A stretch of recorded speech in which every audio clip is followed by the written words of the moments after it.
Welcome to another transfer tips video ahead of game week 7. We're going to talk about players to buy, hold, sell, and skip. And we got the news this morning that Thomas Tuchel has been sacked. So we're going to discuss a few Chelsea assets and talk about the prospects and some of the potential issues and maybe solutions going forward. So let's get straight into this one and let's try to get this video to over 200 likes.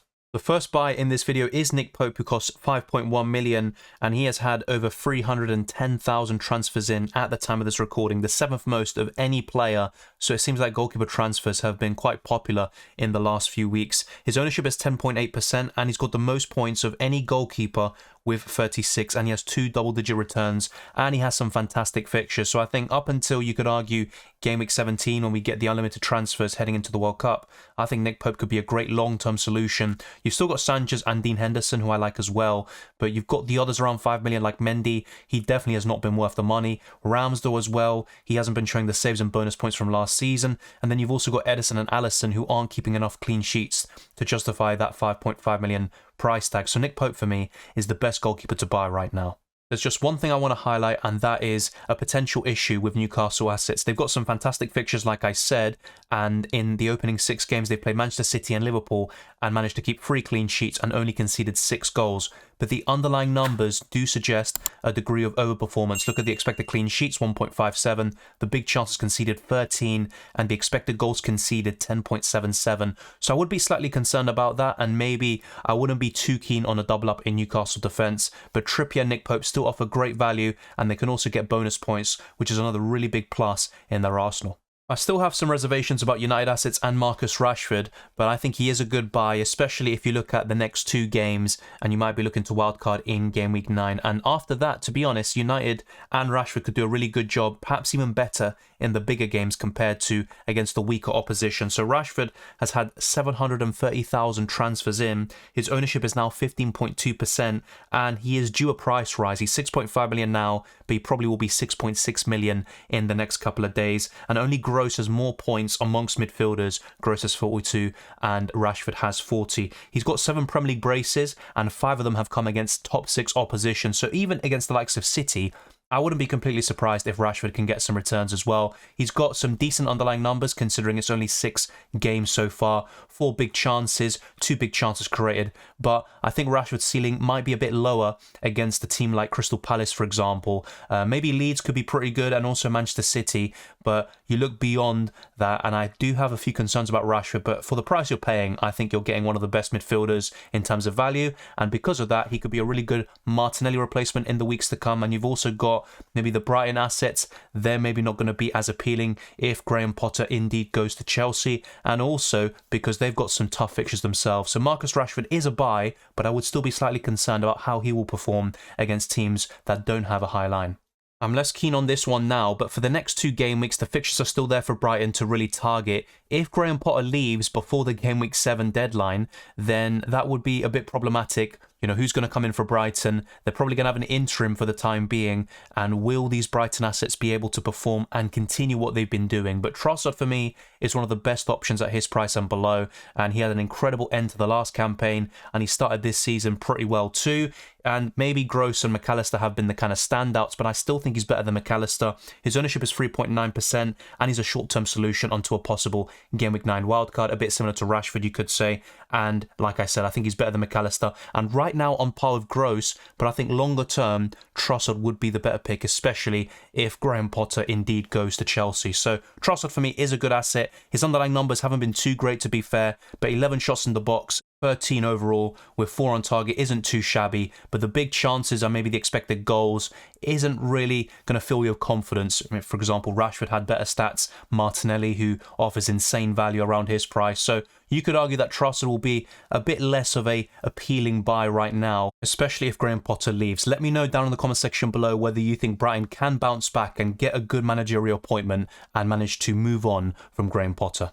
In the best wildcard team video, I discussed Liverpool assets, and I even showed a draft that contained no Liverpool players, including Trent and Salah. And with the upcoming fixtures and the way that these Liverpool assets have been performing, I don't think they're necessary, but I would still hold on to Trent at least for one more game week against Wolves. I could see a clean sheet there Wolves just struggle to score goals, and Trent's ownership is 46.5% now, so Cancelo is the highest owned defender, and Trent's ownership has definitely decreased dramatically, and he's the 5th most transferred out this week, with over 240,000 managers taking out Trent Alexander-Arnold, and he's only returned in one game, which was a 17-pointer versus Bournemouth, and he would have gotten another return, a clean sheet against Everton, but he was sobbed off literally a minute or two before the 60th minute, so he didn't get the clean sheet points, and he's the 12th highest scoring defender with 24 points, so he doesn't justify that price tag right now. But I'd still give Trent another week at least, and then we'll kind of reevaluate and assess whether Trent is actually worth it on a Game Week 9 wildcard, or whenever you decide to use the chip. If you've already used it, then you could be looking to sell him anyway in the next few weeks and take some money out of the back line and invest it into other areas. But for the time being, I will still keep Trent Alexander-Arnold and see if Liverpool can bounce back.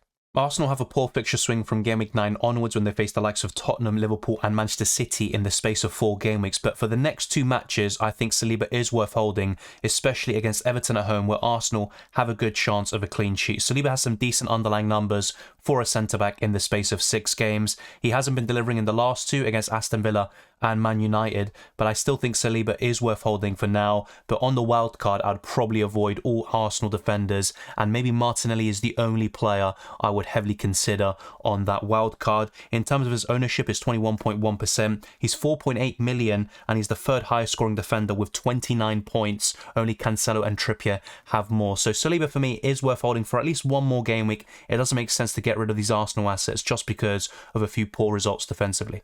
Gabriel Jesus is no longer the highest owned player in the game. His ownership is 77.4%. Erling Haaland has surpassed him. Let's see if the Norwegian can actually beat Jesus' record of ownership, which I think went to over 82%, something ridiculous like that. He's got 33 points so far this season, the 6th most amongst forwards, and over 200,000 managers have transferred him out. And I think that is a mistake because despite his poor form FPL-wise, he has a great record against Everton. It's his favourite opponent from a goal-scoring perspective, and I think he can get a few returns in this match once again. You can always get rid of him around Game Week 8. I think the way I would target it in terms of getting the likes of Tony or Mitrovic is Game Week 9. That is a really good opportunity when Jesus faces Tottenham, and whilst he could score in those big games, his ceiling will be lower compared to Mitrovic, Tony, etc.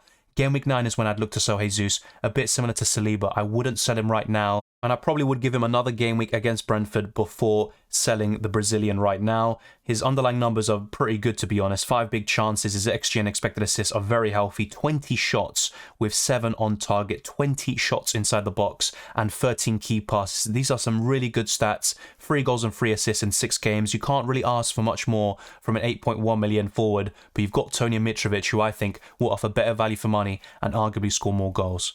Even a few weeks ago, I was discussing the prospect of selling Cucurella. I've got him and Reece James in my team, and the double up on Chelsea defence just hasn't worked so far this season. Cucurella has scored 12 points. Even Chilwell, who's only started 1 match, has 10 more points in FPL this season, and he started every game since Game Week 2.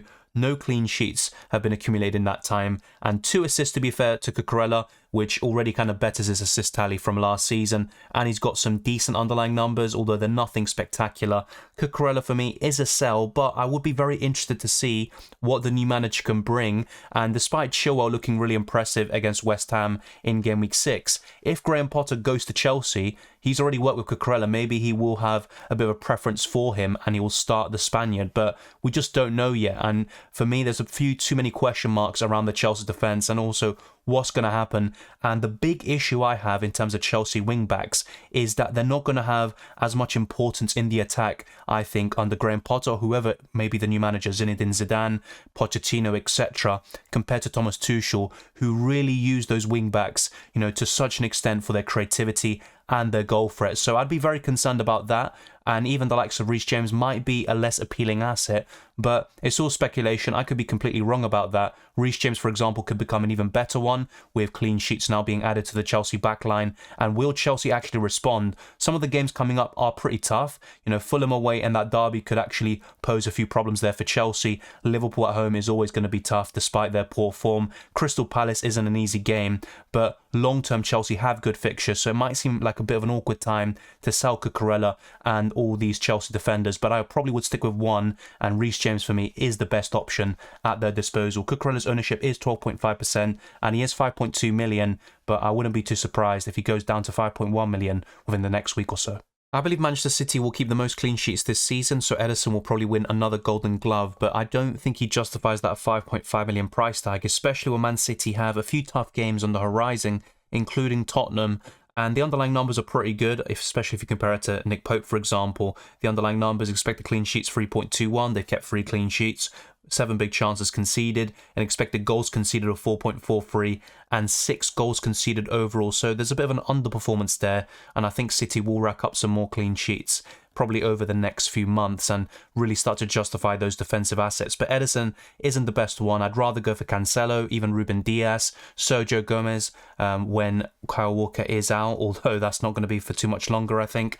Ederson's ownership is 17%, and 5.5 million is just way too much and a steep price for him. He doesn't really have a high ceiling with the saves and bonus points. He has 23 points, which is the 8th most amongst goalkeepers, but it's just not really worth it because the likes of Henderson, Sanchez and Nick Pope will all get more points in general despite keeping fewer clean sheets. So I would sell Ederson to any one of those goalkeepers and I think you'll be sorted until the World Cup begins. This may not be a priority transfer, and I discussed them around Game Week 2-3 once he got those first 2 returns, and they were very unsustainable. He scored a great goal against Leicester, and he scored a long shot against United, which De Gea fumbled, and it was never going to be sustainable. The big concern with him is that he's been benched in the last 2 games, and the silver is only 4.6 million, so you may want to look elsewhere in terms of your transfers, but you could even go to Bailey, especially as a short-term punt, who has been looking impressive recently. You can just go to Andreas Pereira, or maybe upgrade this spot completely, depending on your team structure and what you're looking to do. But the silver is 4.6 million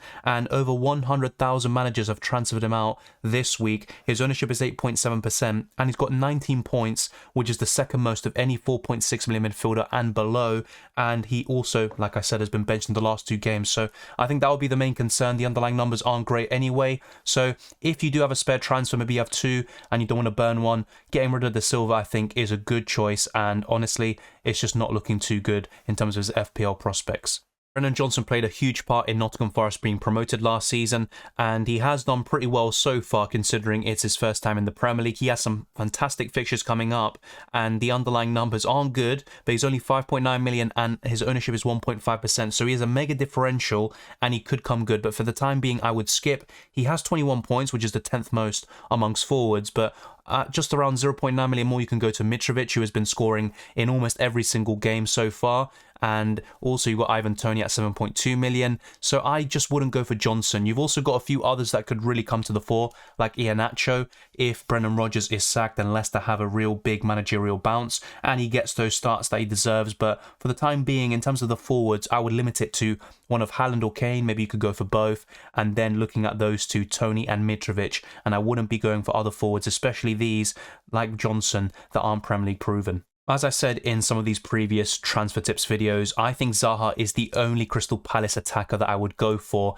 and despite some good fixtures on the horizon for Palace, especially after game week 10, I just wouldn't go for Eze. He's an impressive player, but in terms of his FPL prospects, I wouldn't really rate his chances too highly. His ownership is 2.5% and his price is 5.5 million. He has 22 points, which is the 7th most amongst midfielders at 5.5 million and below. His underlying numbers aren't great, although you could argue the creation stats, like the key passes and expected assists, for a 5.5 million midfielder is pretty decent, but I just wouldn't go for Eze. Zaha is just the standout, and I wouldn't overcomplicate it, and around Eze's price, you can go for a Leeds midfielder, Pascal Gross, and many others that I've recommended in all these videos. Continuing on this Chelsea-centric theme, the last player discussed today is Ben Chilwell, who obviously has the attacking potential, but I'd still be very concerned about how the Chelsea wing-backs will be prioritised in terms of the attack under their new manager. And will Chilwell even start? He just came back from a long-term injury, and despite his heroics in Game Week 6, I still would skip him